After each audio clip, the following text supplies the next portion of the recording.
The Kingdom of Aït is a former state in North Africa, then a fief and a principality, controlling from the 16th century to the 17th century the small Kabylie and its surroundings, in present-day Algeria. He is referred to in Spanish historiography as Reino de Labes.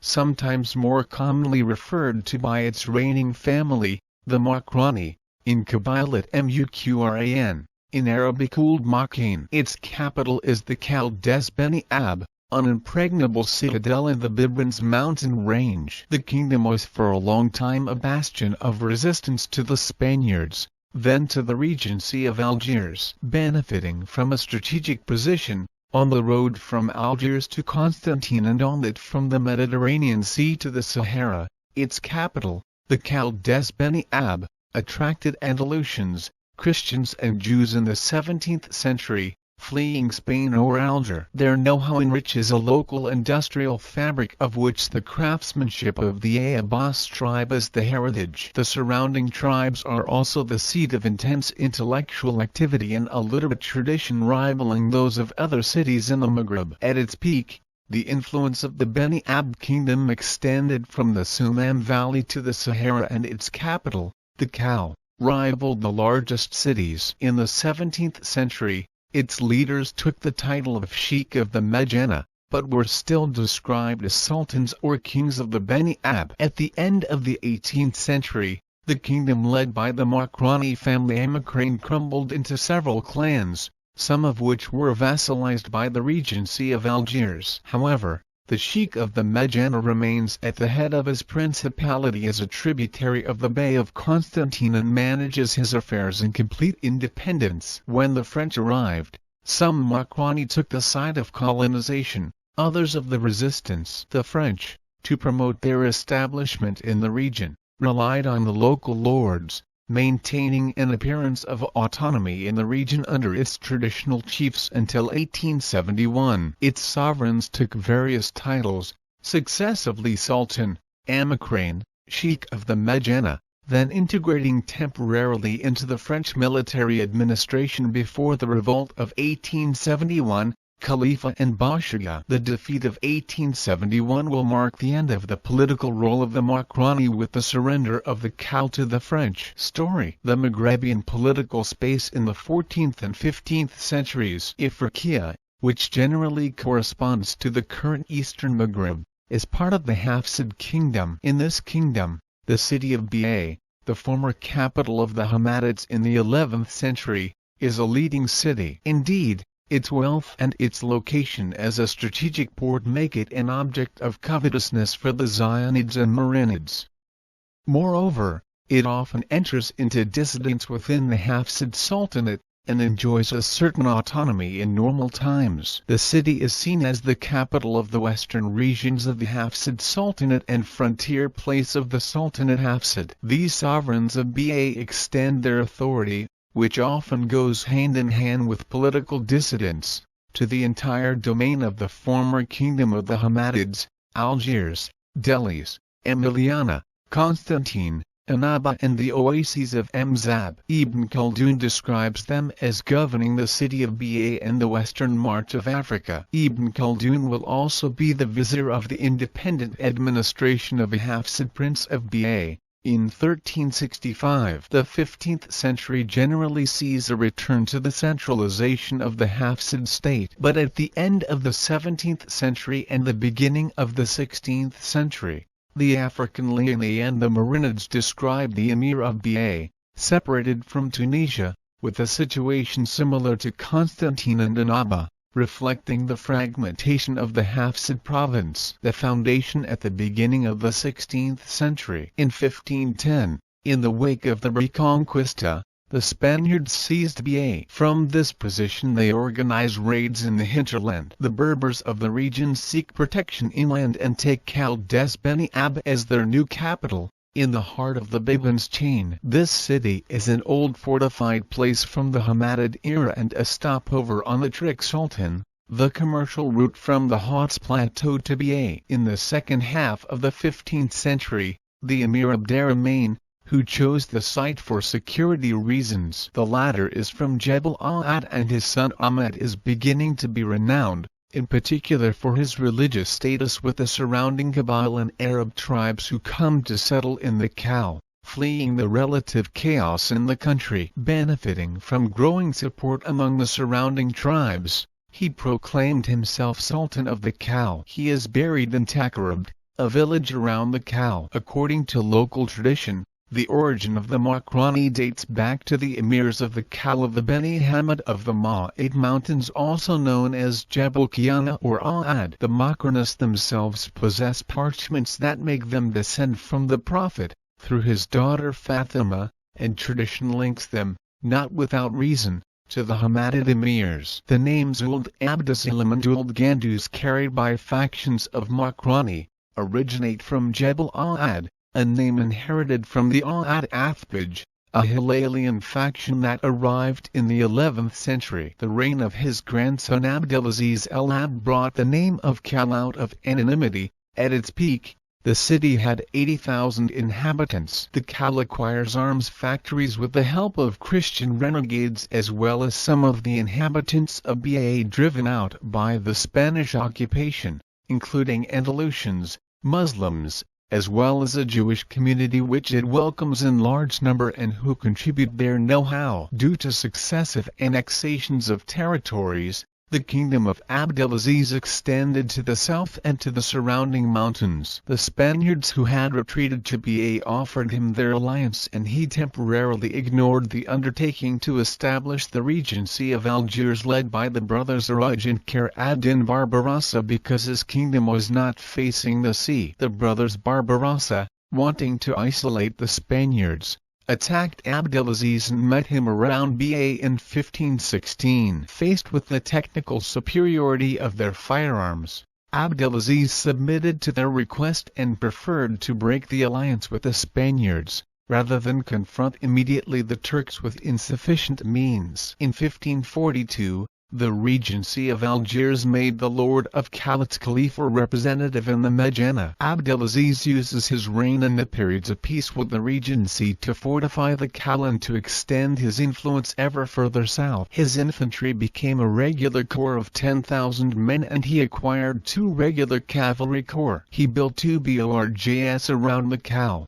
each headed by a Khalifa representative, responsible for making tours through its territory. This growing power of the Sultan of the Kalâa worries the Turks of the Regency of Algiers, who sent twice in 1550 bodies of troops that Abdelaziz pushes back. Hassan Pasha therefore concluded a treaty with him and obtained his help in his expedition against Lemnos in 1551. Then occupied by a Saudian sharif. According to contemporary Spanish chronicler Luis del Amal Carvajal, Abdelaziz led an infantry corps of 6,000 men for the Lemnos expedition. According to historian Hugh Roberts, the Kabyle contingent amounted to 2,000 men. The arrival of Salah at the head of the Regency of Algiers confirms the alliance with Abdelaziz. Together they lead the expedition against Touggourt and Douargla in October 1552. Abdelaziz sends 180 arquebusiers and 1,600 horsemen, who are added to the 3,000 arquebusiers of Salah. The Berbers of Abdelaziz dragged the cannons in the hope of learning how to operate them and later know how to hoist them on their fortress of Kalâa. However, this alliance eventually broke down. 2 hypotheses explain this rupture according to Spanish historiography. The first is that Salah tries to have Abdelaziz arrested during his presence in Algiers, suspecting him of wanting to stir up the country against the Regency of Algiers. The second is that Abdelaziz is wary of the Turks and their ability to attack distant towns like Touggourt. He fears that their ambition to control the country will end up making his kingdom a target and considers it a political fault to have favored them through the 2 expeditions. The accounts of the Aït Abbas report that the rupture is linked to an attempt by the Regency of Algiers to have Abdelaziz assassinated by Zawiya auxiliaries. They refused to assassinate a chief from the same region as them and warn him. Allied with the Zawiya, Sultan Abdelaziz's troops defeated the Janissaries who had to retreat to Algiers. Salah, fearing that the reputation of Sultan Abdelaziz would increase, launched an expedition towards the end of 1552 and arrived in winter on the Boni Mountains near the Kalâa. Abdelaziz's brother, Sidi Fadl, died in battle, but the snow prevented the Turks from advancing further and enjoying their victory. In 1553, the son of Salah, Mohammed Bey, led an offensive on the Chaldees Beni Abbès which ended in failure and many losses among the Turks. Their reputation is tarnished by this battle because they avoided disaster thanks to the support of the Arab tribes. Abdelaziz also pushes back an expedition commanded by Sinan Reis and Ramdan Pasha near Oud el Hammam, towards Msila. The capture of Ba by Salah in 1555 confirms Abdelaziz's fears about the power of the regency of Algiers, and he continues to fortify his positions in the mountains. However, Salah dies and the return of Hassan Pasha allows the return to peace for a year. Hassan Pasha delivers the city of Msila and its defenses, including 3 artillery pieces, to Abdelaziz, while keeping control over tax contributions. Abdelaziz is therefore in possession of the city of Msila and raises an army of 6,000 men among the surrounding tribes, in order to collect the tax normally intended for the Turks of the Regency. Hassan Pasha declared war on it in 1559, took over Msila without difficulty and raised the Bordj de la Medjana and the Bordj Zamora. These 2 forts and their garrisons are immediately destroyed by a counterattack by Abdelaziz, who also takes the artillery pieces there to improve the defenses of the Kalâa. Hassan Pasha, who is married to the daughter of the king of Kauku, forms a coalition with the latter to put an end to the Sultan of Kalâa. He led battle in front of the Kalâa in 1559, without being able to take it and experiencing many losses. However, his rival Sultan Abdelaziz died on the second day of the fighting, and his brother Sultan Ouled Moqrane was appointed to succeed him and pushed the coalition away. This decisive victory of the Kalâa caused the ambitions of Hassan Pasha to be abandoned for a time, and he took Abdelaziz's head to Algiers as a trophy. The heyday of the kingdom at the end of the 16th century from 1559, Sultan Ouled Moqrane organized his army and appealed to renegades from the Regency of Algiers and Christians, authorized to live according to their customs and their religion. Ouled Moqrane launches a campaign in the south at the head of an army strong of 8,000 infantry soldiers and 3,000 horses. He crosses the oases of Mzab, submits Tolga and Biskra, and goes as far as Touggourt, where he appoints Sheikh El-Hajj Kikan el-Murba, a member of a tribe who is loyal to him,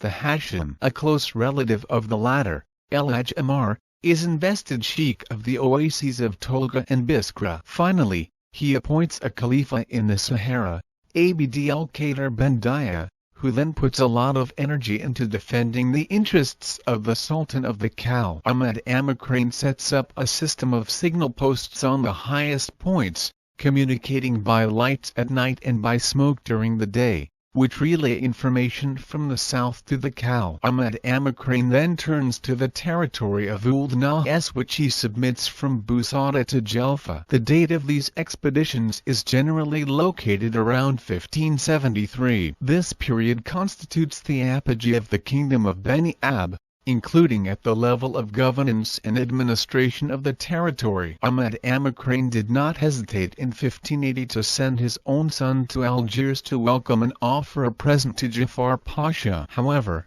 in 1590, his influence was such that entire tribes paid him taxes, which constituted less tax revenue for the Regency of Algiers. Khizr Pasha goes to war and besieges the Kalâa Beni Abbès for 2 months without being able to take it and coming under attack from the cavalry of Ouled Moqrane. Khizr Pasha organizes looting around the Kalâa, whose surrounding villages are completely ruined during the siege. The hostilities ended thanks to the mediation of a marabout, with on the one hand the payment by Ouled Moqrane of a tribute of 30,000 euros and on the other hand the withdrawal of Khizr Pasha and the maintenance of the independence of the Kalâa. In 1598, It was the Aït Abbas of Ouled Moqrane who went on an expedition and ended up besieging Algiers. With the help of the Algiers, they managed to force the Bab Azoun Gate and enter the city, but not to occupy it permanently. The siege lasts 11 days. From the 17th century to the beginning of the 18th century, around 1600,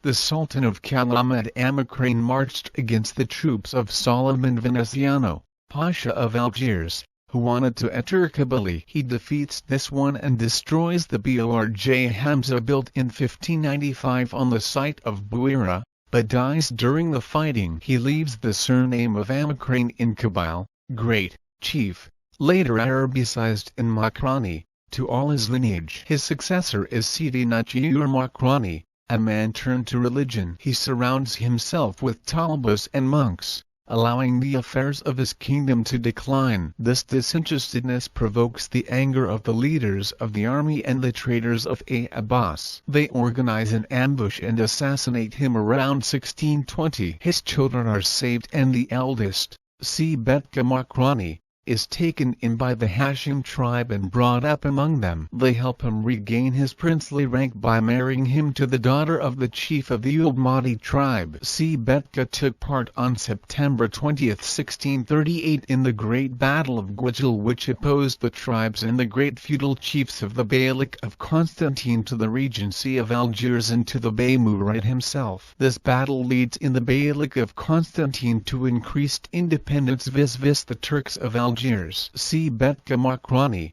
for her part, will never recognize their authority. He succeeded in reconstituting the kingdom of his grandfather, but no longer wanted the title of Sultan of the Kalâa and took that of Sheikh of the Medjana. He defeats the Aït Abbas tribe several times, but refuses to return to settle in the Kalâa. He died in 1680, in his fortress of Borj Medjana, and left 4 sons, Baouzd, Abdallah, Aziz and Muhammad al-Ganduz. It was the eldest Baouzd Mokrani, described as Sultan Baouzd, who exercised power from 1680 to 1735, under the same conditions as his father in complete sovereignty vis-a-vis the regency of Algiers. Moreover, he maintains the balance in his family, whose brothers have temporarily entered into dissidence. He won 2 conflicts against the Turks of the regency of Algiers, who wanted their military column to cross its territory to connect Algiers and Constantine. Based on these military successes, he instituted a rite of passage called the Ouadia, which enabled him to monetize transit through his territory to the regency of Algiers, and in particular thanks to his control over the strategic passage of the Iron Gates. This rite of passage remains in force until the fall of the regency of Algiers in 1830. This rite of passage applied to the Turks of the regency of Algiers would in fact be a general rule applied to any passage on the territory of the Lord of the Kalâa victorious over the Turks in 1553 and 1554. This victory making him the de facto master of Hana and the Bibans. The Mokrani of the Beni Abbès took part in the Battle of Jidal in 1664. Like Ali, king of Kauku, they first refused to obey the passage of reinforcement troops from the regency of Algiers on their territories. However, unable to defeat the French, they made an alliance, with a view to hold a war with the Bey of Constantine and the Dey of Algiers against the armies of the Duke of Beaufort, commander of Louis XIV's expedition. Berbers tried to negotiate with the Duke of Beaufort entrenched in the place of Jidal, but this one refuses their offers of peace. The expedition ends with a Berber and Turkish victory and with a heavy failure for the army of Louis XIV, which suffers many losses, has to abandon its artillery on the spot and face the sinking of the ship La Lune on its return. The Mokrani carry as trophies 4 guns stamped with fleur-de-lis La Cal. Other French-type cannons were later found at La Cal. According to the most probable hypothesis, these cannons date from the time of Louis XIV, offered by Francis I to Tunis as part of his alliance with the Ottomans. They are removed by Charles Quint and transported to Baiae at the beginning of the 16th century when it is Spanish possession, then supplied to their ally, the Kingdom of Beni Abbès. Finally, A smaller cannon would testify to the existence of a local foundry of small-caliber cannons run by a Spanish renegade. Dissidents in relation to Eastern Beylik late 18th century to early 19th century. After the death of Ouled Moqrane in 1734, his son Alhaj Ouled Moqrane took power after the renunciation of the eldest Adarab Mokrani. He had to face the opposition between two other of his brothers Burhan and Abdussalam Mokrani, and his cousin Aziz Ben Ganduz Mokrani created a dissident Saf which allied with the Turks, the Ouled Ganduz. The Turks of the regency of Algiers wanted to avenge the massacre in 1737, by the sheikh of the Medjana, of an entire Turkish column and its dignitary in retaliation for an honor killing. Strengthened by the alliance with the Ouled Ganduz and exploiting the differences between the allied brothers Burhan and Abdussalam Mokrani, the Turks inflicted a defeat on the various Mokrani around 1740. They had to abandon the Medjana and take refuge in the mountains. Alhaj Ouled took refuge at the Chaldees Beni Abbès. This period constitutes the second episode of domination of the regency of Algiers on the Medjana. After that of 1559, the Turks raised the fort of Bordj, install a garrison of 300 janissaries there and invest their ally Aziz Ben Ganduz Mokrani as Ka, at the head of the Ouled Mahdi tribe. The Mokrani take a dim view of this lowering of their power, and a Moqaddam from the Brotherhood of the Chadhalai will reconcile the brothers to form a common front against the Turks. The Turks are defeated, the fort demolished and the surviving janissaries sent back to the Dey of Algiers with a letter reaffirming the independence of the Mokrani. Alhaj Ouled Moqrane takes over the management of the Medjana plain, and the regency of Algiers recognizes its independence, abandoning claims to tax the tribes that constitute the Makhzen of the Mokrani. However, every year the sheikh of the Medjana receives a kaftan of honor from the regency of Algiers and gifts as a sign of a certain suzerainty. This diplomacy allows the Turks to find pretexts to intervene in the affairs of the Mokrani or to claim the support of their contingent. The principality led by Alhaj Ouled constitutes a state within a state. Alhaj Ouled Moqrane marries his daughter Dara to the Bey of Constantine Ahmed al-Khali and dies in 1783. His brother Abdussalam Mokrani succeeds him and his eldest son becomes his Khalifa representative. The Ouled Burhan and Ouled Ganduz will enter into dissidence. This dissidence is again a pretext for the Bey to intervene in the affairs of the Mokrani. He maintains them to weaken all the Mokrani without intervening militarily. Indeed, he is content to have some eliminated by the others and to recognize,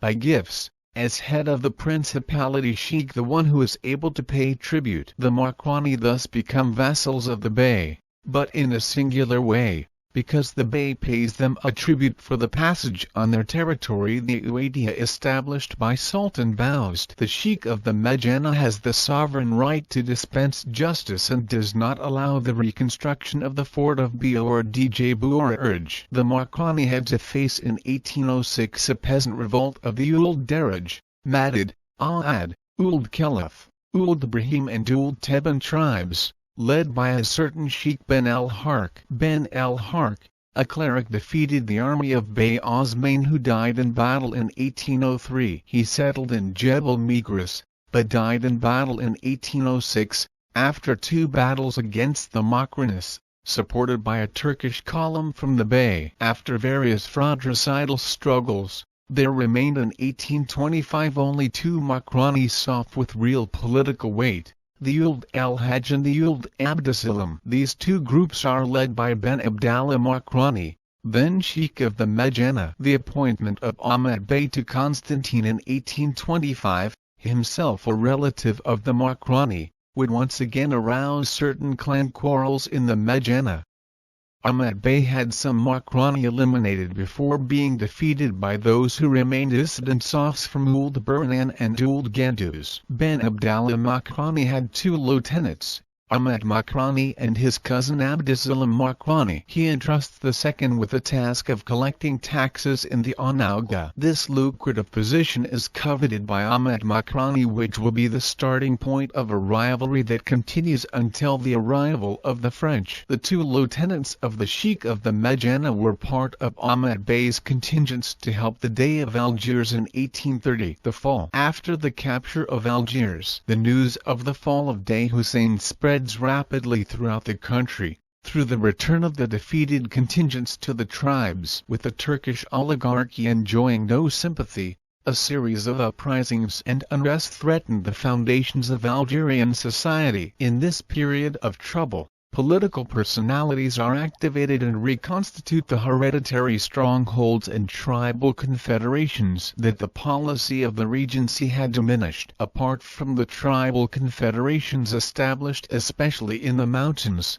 in the plains, the maraboutic element and the nobility of the sword Jawad, of which the Mokrani are part, will compete to ensure hegemony over the masses. In the west, the maraboutic element triumphs and sees the emergence of the figure of the Emir Abd al-Qadir. In the east, the Jawads, better anchored in the face of religious and maraboutic elements, are maintained, and with them the Beylik of Constantine. The maintenance of the Beylik is largely due to the political skill of Ouled Bey and his advisors, who rely on the main feudal leaders of the Beylik. However, in this time of trouble, he cannot prevent a tribe in soft sling from forming against him. Abdeslam Moqrane takes the side of the sling, in the name of Ben Abdallah Moqrane, sheikh of the Medjana, while his cousin and rival Ouled Moqrane will remain faithful to Ouled Bey. The Bey's allied tribal chiefs, including Sheikh Beni, succeeded in turning over or corrupting certain rebel tribes,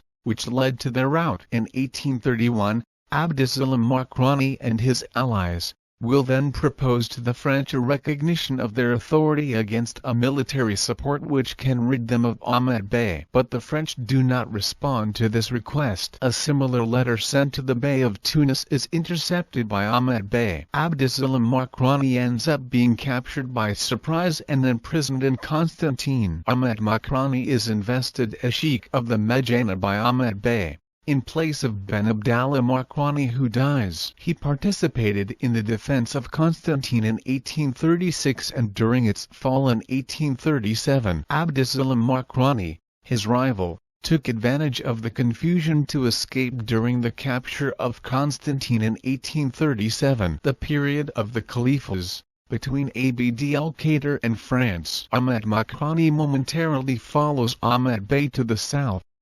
His rival Abdeslam Moqrane took the opportunity to take possession of the Medjana. Ouled Moqrane then falls back on the Chaldees Beni Abbès, loyal to his camp. In December 1837, Abd al-Qadir went to Onauga to organize his presence in the region which he considered part of his kingdom. The two rival cousins, Abdeslam and Ahmed, each offered to recognize his suzerainty on their terms. Abdeslam Moqrane being in a more favorable position, it was he who was appointed Khalifa of the Medjana, representative, Lord of the Medjana. Ouled Moqrane seeks to overthrow his cousin, but the latter is supported by Hashim, the Ould Mahdi of Msila, and the marabouts. Even the tribe of Aït Abbas, however favorable to Ouled Moqrane, saw the birth of a challenge from Ilali, Tazard and Azru. In order not to be besieged in his cow, he must take refuge with the neighboring tribe of the Beni Yadil in Al-Main. He ends up captured by Abdeslam Moqrane, who is content to exile him to Hatna. Ouled Moqrane presented himself at the end of July 1838 to the French authorities in Constantine. After having received an investiture as a Ka, he received on September 30 the title of Khalifa of the Medjana on behalf of the French, who now occupied Sif. The title of Khalifa is reserved for territories over which France does not exercise direct administration and has the same advantages as under the government of the Bey. In particular, they collect the traditional tax on behalf of the state, have a guard of Spahis paid by France, and govern their subjects according to Muslim laws. These allies are invaluable in supporting the French presence in a country that is unknown to it. In 1838, Abdeslam Mokrani was dismissed by Abd al-Qadir and replaced by his cadre secretary of Marabutic origin. What is considered an affront to a Jawa is nevertheless accepted by Abdeslam Mokrani to block his cousin Ahmed Mokrani, who extends his alliances and his influence. The Khalifa urges the French to mount the expedition to the Iron Gates, the strategic crossing point of the Bibans. In October 1839, Ahmed Mokrani regulates to his vassals the right of passage traditionally paid by the Turkish columns of the regency of Algiers, for that the tribes allow the French army to pass. This crossing of the Iron Gates allows France to better establish itself in the region and to connect Algiers to Constantine. Abdeslam Mokrani is without real support and victim of the raids of Ahmed Mokrani, who reconstituted his stronghold with the assistance of the French. The Emir Abd al-Qadir, considering the Iron Gates as part of his territory, declared, following these events, war on France and the feudal leaders supporting his action. The consequences of the war with the Emir are real in the Medjana, and Ahmed Mokrani, allied with the French, must retreat to the Chaldees Beni Abbès. The Emir's supporters were finally pushed back in 1841. Ahmed Mokrani managed his stronghold without taking into account the supervision of the French authorities and by remaining in contact with Captain D'Argent based in Sif. However, his status as a great lord allied to France is changing. The Royal Ordinance of April 15, 1845 repeals the decrees of 1838 and makes him a senior civil servant. Certain tribes of Ouled Ayala, Qsar, Sebkra, Beni Mansur, Beni Melikach and Onauga were detached from his command and placed under the supervision of notables or more docile Ka. In 1849, the tribes of Hodna were grouped under another command. These measures displease Ahmed Mokrani. It is in this context that one of the figures of the Kabyle resistance to the French conquest intervenes. The sheikh Boubagla, unknown, in 1851, he crisscrossed the Medjana and the Chaldees Beni Abbès, then the still rebellious Beni Melikach. He had Ahmed Mokrani delivered through his Khal steward, a certain Draba ben Bauda, a letter. Boubagla openly advocates war with the French, but the Khalifa does not take it seriously. The Khalifa Ahmed Mokrani limply supported the French columns to defeat the sheikh Boubagla in 1854. He took the opportunity to chastise certain villages of the Abbas formerly loyal to his former rival Abdeslam, accusing them of supporting Boubagla. He died in 1854 in Marseille on his return from a visit to France, and his son Mohammed Mokrani was named Bashaga. The collapse of Mokrani authority and the revolt. The title of Bashaga is a creation of the French authorities in an intermediate status between the Qais and the Khalifa.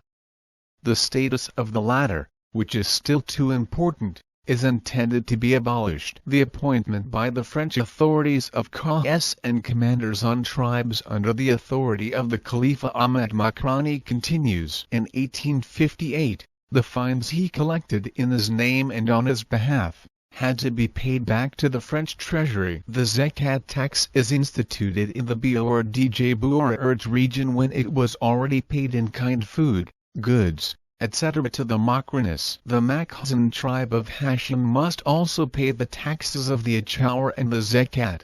Then the Mokrani themselves are subject to it by generalization of the rule. However, in 1858 and 1859, they are exempted under pretext of bad harvests, in fact to spare them politically. Finally, the Aukuls, who were the officers and stewards of the Mokrani, were replaced by Qais or sheikhs directly under the colonial administration. In 1859 and 1860, the rights of justice of the feudal chiefs and the right of Khedma are suppressed. The latter consisted since the time of the Bey in a right of gratification on the part of any individual for the benefit of a bearer of a letter or an order of service from the Makhzen state. These measures caused general discontent among the traditional chiefs allied with France, but they want to avoid a disadvantageous armed conflict and still hope that the French authorities will end up counting with them for the administration of the territory. The reassuring official discourse of the French government and Napoleon III on the role of Algerian feudalism does not convince,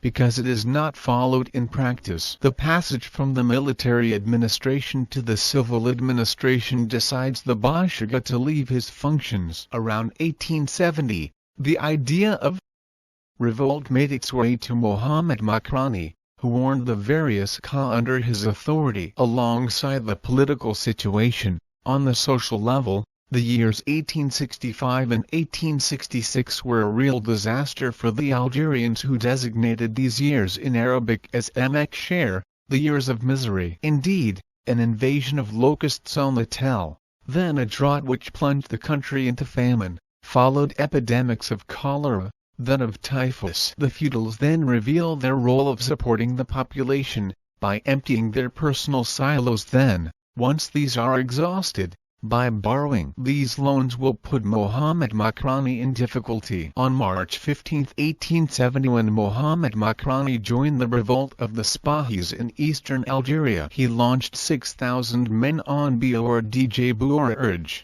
a settler village which he besieged and set on fire. On April 8, 1871, it was the Rahmaniya Brotherhood through its leader Sheikh Haddad who joined the revolt. Eastern Algeria, from around Algiers to Kalâa, is rising, with 150,000 Kabyles at the height of the uprising. The divisions between feudal and religious, but also between tribes, hinder the effectiveness of the movement. The French army organizes itself, faced with insurgents, certainly numerous, but often poorly armed. It manages to clear the many besieged places. Ouled Moqrane died on May 5, 1871 in Jazud Sarflat near Bouira during a battle against the French army, and his body was immediately transferred to Kalâa. The surrender of Kalâa, impregnable stronghold of the Mokrani since the 16th century, took place on July 22, 1871. Boumsrag Mokrani, successor and brother of Ouled Moqrane, struggled to continue the fight in Kabylie and then in Hodna. Seeking to escape with his family to Tunisia, he was finally arrested in Ouargla on January 20, 1872. The repression, confiscation of land as well as the property of the Mokrani, marked the definitive annihilation of their political role and their control over the region. Relations and diplomacy. Relations with the Kingdom of Kauku and Spain. The Kingdom of Beni Abbès owes its foundation to the withdrawal of the Hafsid Emir of Ba, Abderrahmane, in 1510 following the capture of the city by the Spaniards commanded by Pedro Navarro. Abderrahmane withdrew towards the Harz Plateau, land of emergence of the Zirid and Hammadid dynasties in the Middle Ages. These positions also allow him to take shelter from Spanish raids and organize resistance to prevent them from entering the country. However, with the arrival and then the growing influence of the Turks of Algiers, he gradually established relations with the Spaniards quartered in Ba, then an alliance. This alliance will provoke the hostility of the Regency of Algiers, which sends in 1516 an expedition against the Sultan of Kalâa, which will cause a rupture with the Spaniards. After the capture of Ba by Salara in 1555, Abdelaziz acquired artillery and welcomed a militia of 1,000 Spaniards to reinforce his army, notably for the Battle of the Cal des Beni Abbès in 1559. The Kingdom of Kauku, established in Kabylie on the other side of the Soumam Valley, will rival the Kingdom of Beni Abbès controlling the region. This division will benefit the Turks of the Regency of Algiers. Indeed, the Kingdom of Kauku led by Belkadi was allied with the Turks in the business of establishing the Regency of Algiers, before the date of 1519. On this date, Belkadi, to counter the influence of the Regency of Algiers, will ally with the Hafsid Sultan of Tunis, and he inflicts a severe defeat on Khair ad-Din Barbarossa. This victory opened the doors of Algiers to him from 1519 to 1527. These events did not contribute to a lasting rapprochement between the two Kabyle kingdoms. In 1559, The Kingdom of Kauku and the Regency of Algiers even formed a coalition to counter the growing influence of the Sultan of Kal. The Kingdom of Beni Abbès has ambassadors at the court of Spain, but also at the Ottoman court, making Kabyle a language present abroad. The Regency of Algiers in the 16th century. The Sultan of the Kalâwis aroused the concern of the Regency of Algiers, given his significant influence in Kabylie, the high plateau in the Sahara. At the beginning of the 16th century, they are allied against the Kingdom of Kauku, which will occupy Algiers 1520 to 1527,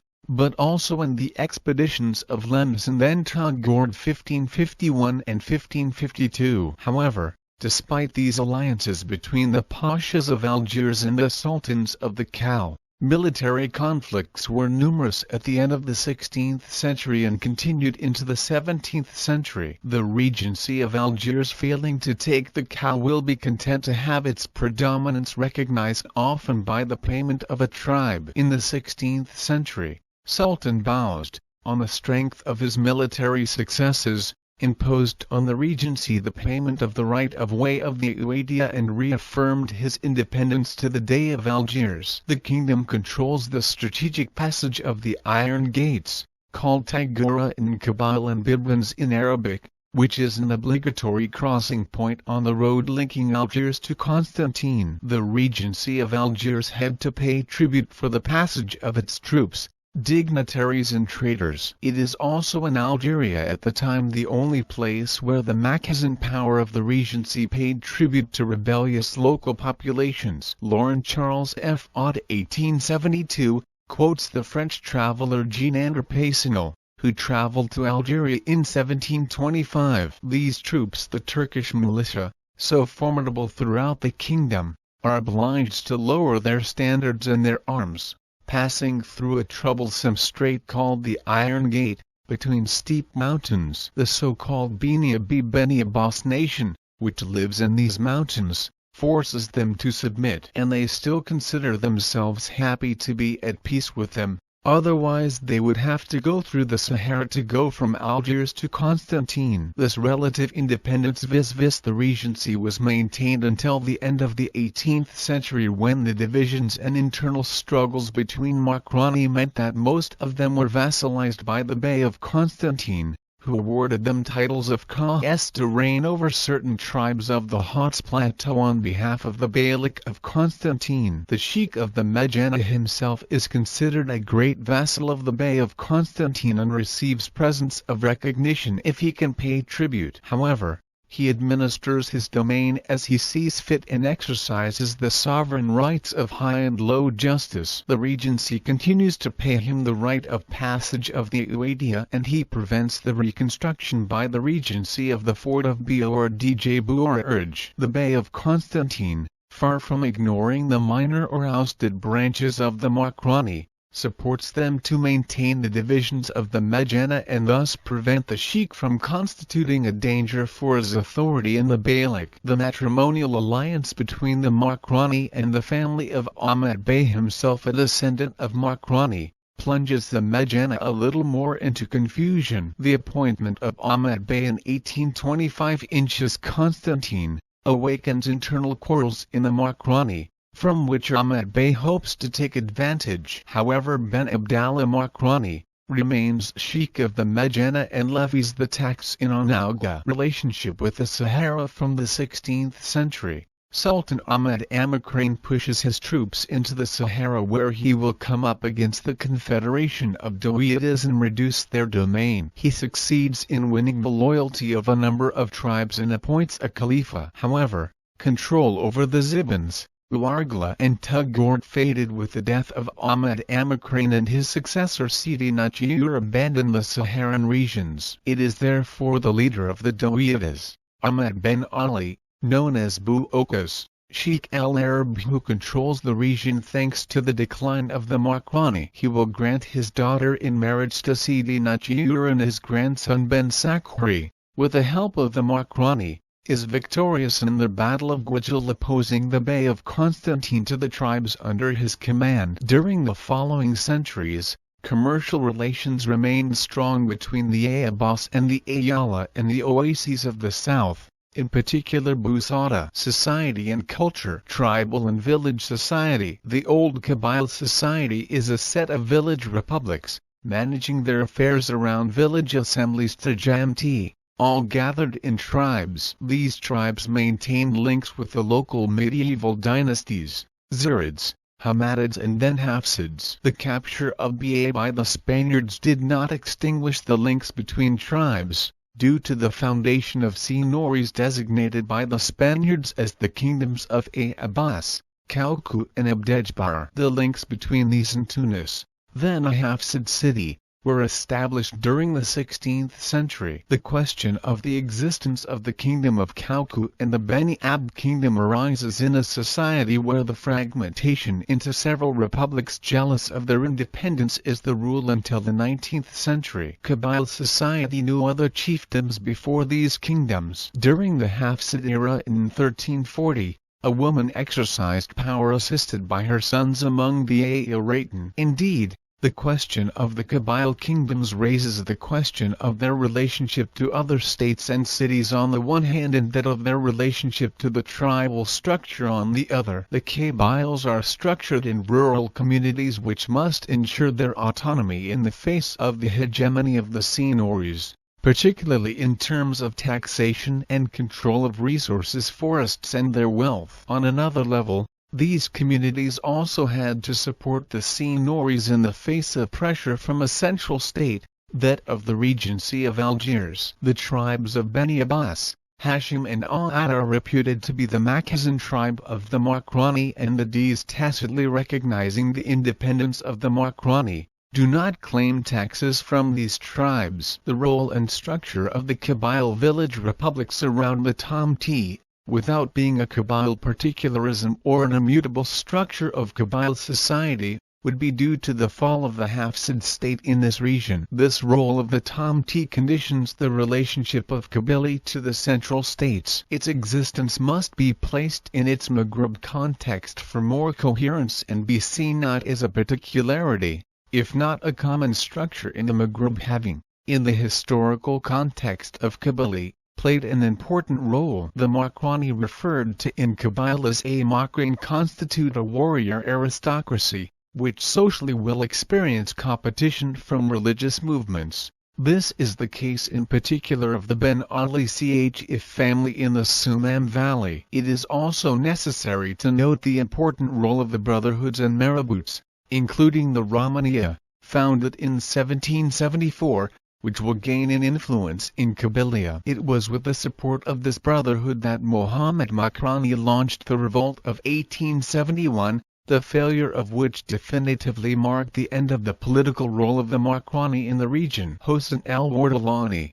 an 18th-century scholar, from the Aït Lane tribe, gave his opinion in 1765 which was to be shared among the Kabyles on the power of the Mokrani, according to which the latter tyrannized to take revenge for the loss of their supremacy in the region tributary of the regency, and since the assassination of their ancestor Sidi Najiur Mokrani, around 1600, his descendants would exercise a form of revenge on the region. On the other hand, the Mokrani, relying on the use of their ancestors Amghar and Abbas, help the populations by providing a minimum to those who come to the Kalâa. This tradition dates back to the first princes of the Aït Abbas. It would also seem that the Aït Abbas tribe was founded at the same time as the kingdom of Kalâa, shortly after the capture of Ba in 1510. Indeed, the Hafsid emirs of Ba, ancestors of the Mokrani, settling in Kalâa,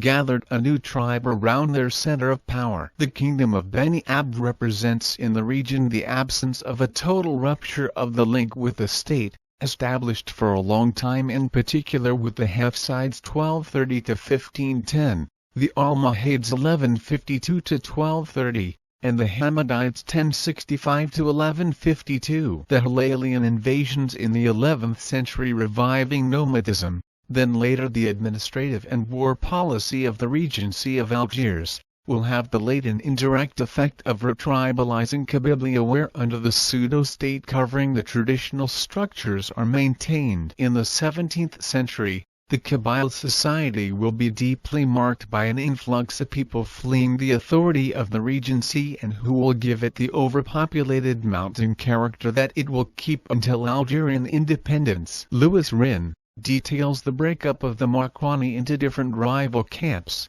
chiefdoms and tribal commands from the 17th century, reducing the area of real influence of the chiefs of the Beni Abbès and the Medjana and making them to a lesser extent dependent on the regency of Algiers from the end of the 18th century and especially in the 19th century. Scholarly culture. Kabylie is made up of a network of zawes, the seat of true written knowledge in a society marked by Berber orality. This writing Kabylie is a real learned mountain. The most striking case is that of the Ayala, whose reputation is praised by a local proverb: in the land of the Beni Yala, the ulamas grow, as the grass grows in the spring. Some do not hesitate to compare the level of scholarship of the Ayala to that of the universities of Zitouna, Tunis or Korea and Fez. Politically, the Ayala tribe was attached to the sheikh of the Medjana, who named the Qais of the region. This literate tradition of the time must be placed in its geographical context. Indeed, the mountain has always played an important role for the plain export of surplus production, seasonal migration, etc., and Kabylie is at the interface of large coastal cities ba, Algiers, Delhi's. The historical context is also important. Indeed, the establishment of scholarly writing, in a place where it is not necessarily expected mountainous hinterland, would be linked to historical factors, the intense relationship at that time between the mountain and the nearby cities and the use of the Kabyle mountains as refuges by elites of all kinds during periods of crisis or war. Indeed, it is necessary to note the capital role of Ba, like intellectual place of the central Maghreb and the links with Andalusia, then the influx of Andalusian refugees. The status of use of writing in the interaction of the hinterland with the cities would therefore predate the Ottoman period. The use of writing in Kabyle country goes beyond the framework of scholarly use. During colonization, in the 19th century, almost all of the Ayala already had deeds of ownership, or contracts drawn up by cadis or local scholars. Fond also reports that deeds of ownership issued by the Ouled Moqrane administration to the fellahs were found in a few individuals in the 19th century. The exhumation of the library of Sheikh el-Mahub dating from the 19th century confirms this establishment of writing in Berber country. With a fund of more than 500 manuscripts, of various origins and periods dealing with various subjects, fiqh, adab, astronomy, mathematics, botany, medicine. At the level of the Ayala tribe, libraries are designated in Kabyle under the name of Tarma, a word which is surely of Mediterranean origin because common from Iraq to Peru to designate libraries and would testify to the contribution of Andalusian refugees or Bae scholars, but also the displacement of local scholars. These elements indicate that the villages, far from being closed in on themselves, are linked to the world. These contributions and interactions with the know-how of the Mediterranean world, Bae, Andalusian, Jews, etc., are also found in the craftsmanship of Gerger carpets, goldsmithing, etc. However, far from being only a receptacle of Mediterranean knowledge,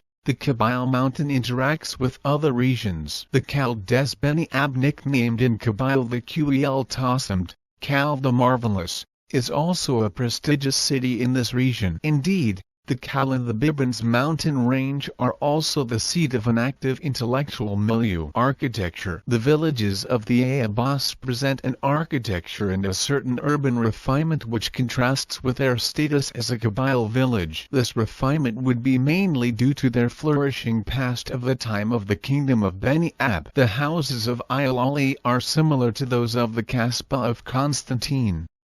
The houses are storied with balconies and arcades. On the urban plan, the alleys are narrow and paved, contrasting with the comfort of the residences. The gates are of hardwood, hewn with rosettes and various designs. The houses of the Kalâa are described as stone and covered with tiles. According to Charles Farren, who visited the Kalâa in the 19th century, the houses of the Kalâa are spacious, with inner courtyards, shaded by trees and plants that climb the galleries. The walls are covered with lime. The Kalâa takes up the architecture of Kabyle villages, much enlarged and completed with fortifications, artillery and watch posts, barracks, armories and stables for cavalry units. La Kalâa also has a mosque of Berber Andalusian architecture still preserved. The works of military works are carried out mainly by Abdelaziz el-Ab in the 16th century, such as the Kasbah surmounted by 4 large caliber cannons and the surrounding wall built following the first Ottoman expedition in 1553. However,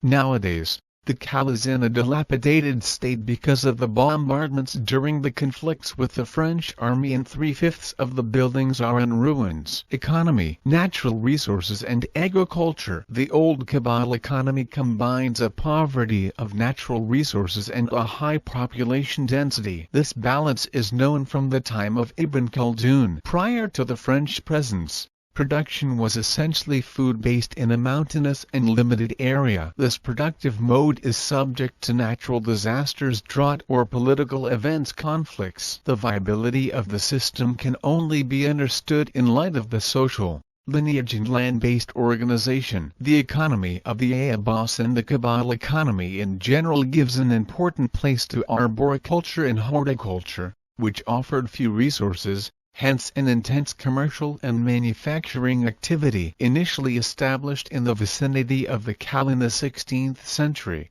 the Mokrani will become masters of the Medjana, designated in Kabylis to Medjana to the south, the expanses of which are fertile. The Aït Abbas cultivate the olive tree in abundance, for its oil, which is useful for trade and crafts. Cereals, fig trees and vines are also grown and dried. Their territory also produces a large number of prickly pears. Animal husbandry is also practiced and provides a significant amount of wool. The old Kabyle economy is based on a sort of division of labor and a flow of exchange between the mountains and the plain, especially the cities. In times of peace, these exchanges greatly benefit the Kabyles. Agricultural work mobilized a family, without recourse to outside labor except in cases requiring mutual aid between different families. This is the practice of Tawizi. The scarcity of agricultural land forces farmers to develop the smallest plot of land through crop combinations. Trees and herbs played an important role there,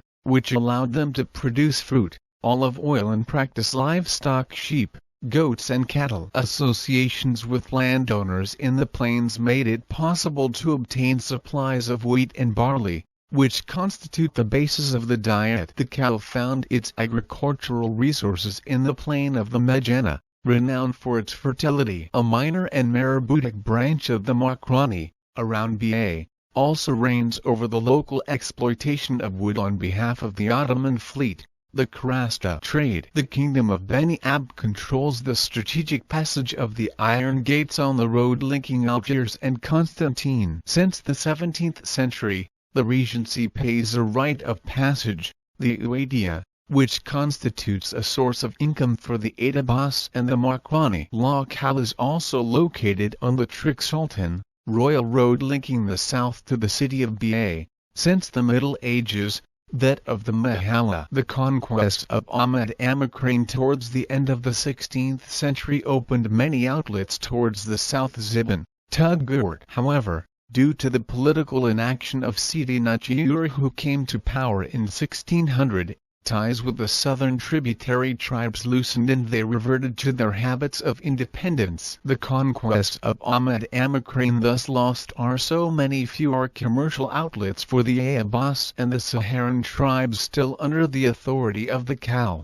among whom trade occupies a very important position. These bad deals pushed them to have Sultan Sidi Najjar assassinated. The place of trade in the local economy means that merchants ejected and crisscrossed the entire Algerian space. From the beginning of the 16th century, the grain trade with the Spaniards, landlocked in Ba, is attested. The kingdom extending to the south, one of the trade routes also concerned this region, relay of the trans-Saharan trade. One of the main towns concerned is Busada and Msila, a stage on its route, frequented by merchants from Aït Abbas, Ayala and Airdelan, but also outside the Mokrani domain, by Zawias traders. The Kabyle tribes export oil, weapons, burnous, soap and wooden utensils there to import wool, henna and dates. Trade was also carried out with the cities under the regency of Algiers,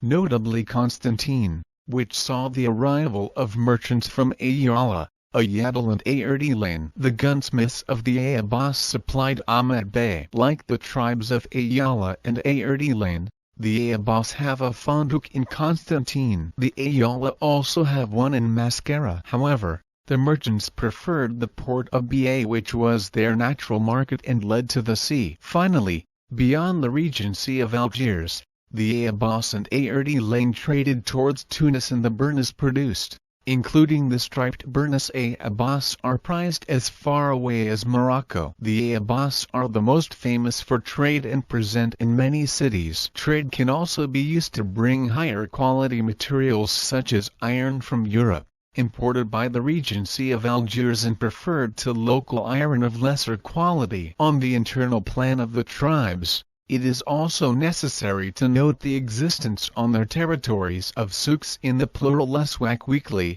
playing a part in the internal exchanges. For the Aït Abbas, there are 4, including one on Thursday at the Kalâa. The Aït Abbas and distant tribes, outside Kabylie, frequent the souk of Medjana, near Bordj Bourj on Sundays. Arts and crafts. In addition to cultivating the land, the Kabyle tribes have always produced locally what they needed, while supplying their foreign trade with these manufacturing products. The transformation of metals, including iron, exists in several tribes, some of which are specialized like the Aït Abbas. Very widespread, this activity met agricultural needs, requiring tools and instruments on a daily basis. The Iharidan blacksmiths showed great skill and their production was varied. The presence of forests in Kabylie has enabled activities related to the exploitation of wood. As with metals, agricultural and domestic uses, loom,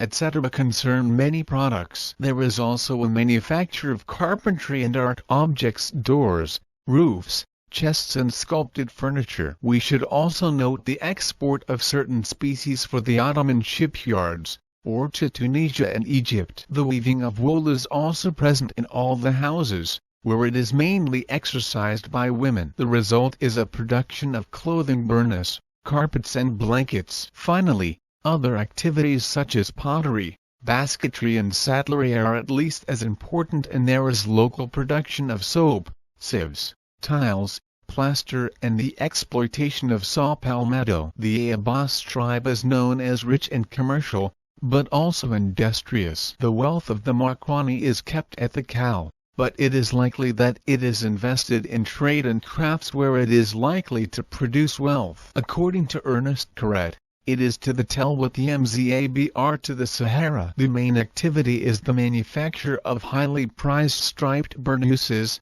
woven by women and sewn by men with the greatest care and cleanliness. Black soap itself is not rare and is produced in quantity in all the villages of the Aït Abbas, on the one hand thanks to the abundant presence of the olive tree and therefore of the olive oil and the soda obtained from myrtle ashes. In addition, the Aït Abbas also possess firearms industries.